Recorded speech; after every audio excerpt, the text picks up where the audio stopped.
This channel does not promote any violent, harmful, or illegal activities. All content provided by this channel is meant for an educational purpose only.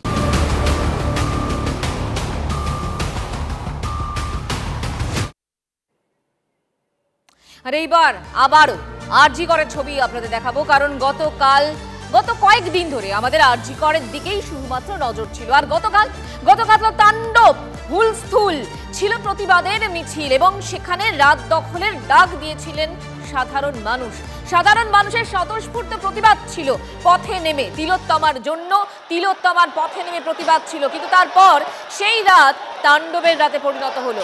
গতকাল সেই তাণ্ডবের পর কার্যত ধ্বংসস্তূপে পরিণত হয়েছে আরজি কর মেডিকেল কলেজ এবং হাসপাতালের এমার্জেন্সি বিল্ডিং।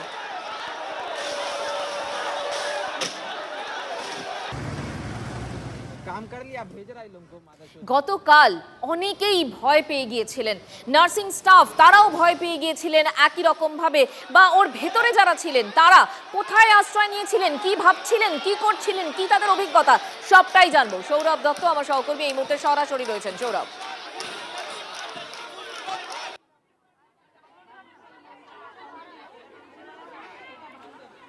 দেখো এই মুহূর্তে সবচেয়ে বড় খবর, গতকাল রাতের যে ঘটনা, যে তাণ্ডব চলেছে, সেই তাণ্ডবের প্রেক্ষিতে বারবার একটা বিষয় উঠে আসছিল যে এটা কি পরিকল্পিত হামলা।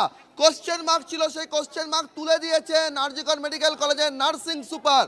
যে সমস্ত নার্সরা এমার্জেন্সি, এসএনসিইউ, চেস্ট মেডিসিনের নিচে ইএনটি বিভাগে ছিলেন, তারা বলছেন পরিকল্পিত হামলা ছাড়া এটা কিছু নয়।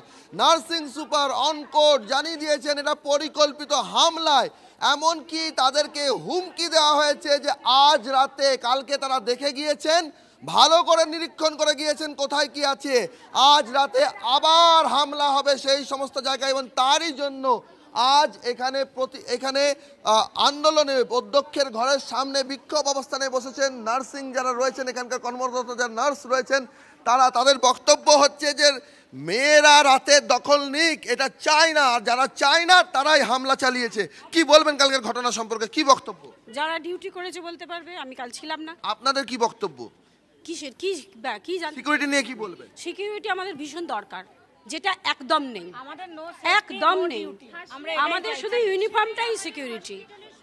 ক্যাটাগরি স্টাফেদের জন্য সিকিউরিটির প্রপার ব্যবস্থা করতে হবে। তারপরে আমরা কালকের কি পরিস্থিতি ছিল? কালকের পরিস্থিতি, যারা ডিউটিতে ছিলেন দিদিদের একবার জিজ্ঞেস করুন কারা ছিলেন ডিউটিতে, কারা ছিলেন কালকে ডিউটিতে, কি পরিস্থিতি ছিল? কালকে পরিস্থিতি খুব খারাপ ছিল। কালকে আমরা যেভাবে ডিউটি করেছি সেভাবে, মানে আমি বোধহয় আমার এতদিন কেরিয়ার জীবনে আমি কোনোদিনও এরকমভাবে কখনো ডিউটি করিনি। কালকে যেভাবে আমরা ডিউটি করেছি। হাসপাতালের ভেতরে তো পুলিশ ছিল, তারা কোথায় ছিল? তারা বাথরুমে ছিল। তারা তো আমাদের কাছেই প্রোটেকশন চেয়েছে। তারা এমনও বলেছে যে আমাদেরকে দিদি আপনার সিভিল ড্রেস আছে, আপনাদের সিভিল ড্রেস দিন, আমরা একটু লোকানোর জায়গা করে দিন। ইভেন আমার সাথে নিজে হয়েছে, দিদি আমরা এরকম বলছি, আমাদেরকে এরকম, আমরা যখন বলছি যে ঠিক আছে আপনাদেরকে আমি দেবো, কিন্তু আমাদেরকে ওসির নাম্বার, দিদি আমার কাছে ওসির নাম্বার নেই। সিকিউরিটি গার্ডকে বলা হচ্ছে যে দাদা তালা চাবিটা লাগান, দরজা বন্ধ করুন, ওদের কাছে চাবি আছে, তালা নেই। পুরোপুরি পরিকল্পিত ব্যাপার, এটা আমাদেরকে বিপদে ফেলার জন্যই। আর আমরা 24 ঘন্টার সিকিউরিটি চাই, 24 ঘন্টা সিকিউরিটি চাই। পরিকল্পিত কেন বলছেন? পরিকল্পিত না হলে পুলিশ কেন তাদের ঢুকতে দিল? এত পুলিশ ছিল, কেন তারা ঢুকতে পারলো? আর আমাদের আই কার্ড দেখে ঢোকানো হচ্ছে। আমরা এখানকার চাকুরিজীবী, আমরা এখানে আই কার্ড দেখে ঢুকছে, আমাদের আই কার্ড চেক করা হচ্ছে। অতগুলো লোক ঢুকে গেল, কি করে ঢুকে গেল? তখন ইনফরমেশন থাকে না পুলিশের, পুলিশ জানতো না। ওনাদের হায়ার অথরিটিকে ইনফরমেশন দেননি কেন যে এখানে এই প্রবলেম হচ্ছে, আপনারা ফোর্স পাঠান, কেন হলো না এগুলো? কেন? কালকে যে একটা র্যালি বেরোবে, কালকে যে এরকম মব আসতে পারে, এটা তো নিশ্চয়ই ওদের কাছে আগে থেকে ইনফরমেশন ছিল। তারপরেও কেন এত কম পুলিশ কালকে ওখানে প্রেজেন্ট ছিল?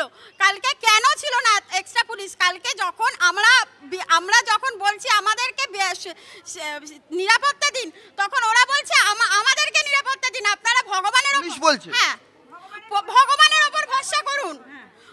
এক্স্যাক্টলি এই কথাটাই বলেছে, ভগবানের ওপর ভরসা করুন। যে ওয়ার্ড মেন এই ঘটনা ঘটেছে সেই ওয়ার্ডে যদি স্টাফরা কালকে মেন সুইচ বোর্ড অফ না করতো, কালকে হয়তো ওইখানে ওই স্টাফগুলো মরে যেত। এমার্জেন্সি স্টাফরা যদি কালকে বুদ্ধি করে হচ্ছে না বেরিয়ে আসতে পারতো, জনগণের মধ্যে এই ড্রেস পরে জনগণের মধ্যে তাদেরকে বেরোতে হয়েছে, কেন বেরোতে হলো? কালকে কোথায় ছিল পুলিশ? কালকে যখন ওইখানে এত ঘন্টা এত পুলিশ এতক্ষণ ধরে ভাঙচুর চালিয়েছে, কোথায় ছিল? সৌরভ, একটা কথা খুব জানতে ইচ্ছে করছে, এই যে যারা ঢুকে পড়লো, যারা ভাঙচুর চালালো, এদেরকে দেখে এদের কি মনে হচ্ছিল? এরা কারা হতে পারে? পুলিশকে রক্ষা করেছি, পুলিশের তো এদের লজ্জা হওয়া উচিত না। আমরা নাইটে সার্ভিস দিয়েছি, এখনো স্টিল আমরা ভাঙচুর চালাচ্ছিল, তাদের মোটিভ কি ছিল, কি মনে হচ্ছিল দেখে আপনাদের? মোটিভটা আমরা বুঝিনি, আমরা কি করে মনে হচ্ছিল তাদের দেখে? তারা কারা? তারা কোনো উদ্দেশ্য নিয়ে এসেছে?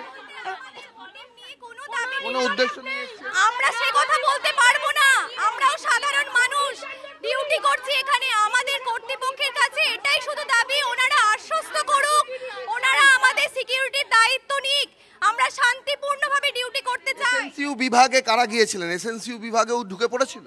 এসএনসিউ বিভাগেও কালকে ঢুকে পড়েছিল এবং প্রত্যেকের মুখ ঢাকা ছিল। সব থেকে যেটা বড় কথা, প্রত্যেকের মুখ ঢাকা ছিল। তার মানে তারা পরিকল্পিতভাবে এসেছে একটা ক্যাওস সৃষ্টি করা, লাগাতার হসপিটালের মধ্যে একটা ক্যাওস সৃষ্টি করা, যাতে কোনো রকম পরিষেবা না পায় কোনো পেশেন্ট। তারা কি আবার কোনো হুঁশিয়ারি দিয়ে গেছে? বলে দিয়ে গেছে যে ওনারা আবার আসবেন, আজকে দেখে গেল, কালকে আবার আসবে। এমনও বলেছে র্যালিতে যারা প্রেজেন্ট ছিল, বলেছে দেখে রাখছি সবকটাকে রেপ করে ছেড়ে দেব। এই শব্দ ব্যবহার করেছে, কালকে ওরা দেখে গেছে কালকে আমাদের এই পরিস্থিতি, আমাদের পাশে পুলিশ নেই, আমাদের পাশে সিকিউরিটি নেই।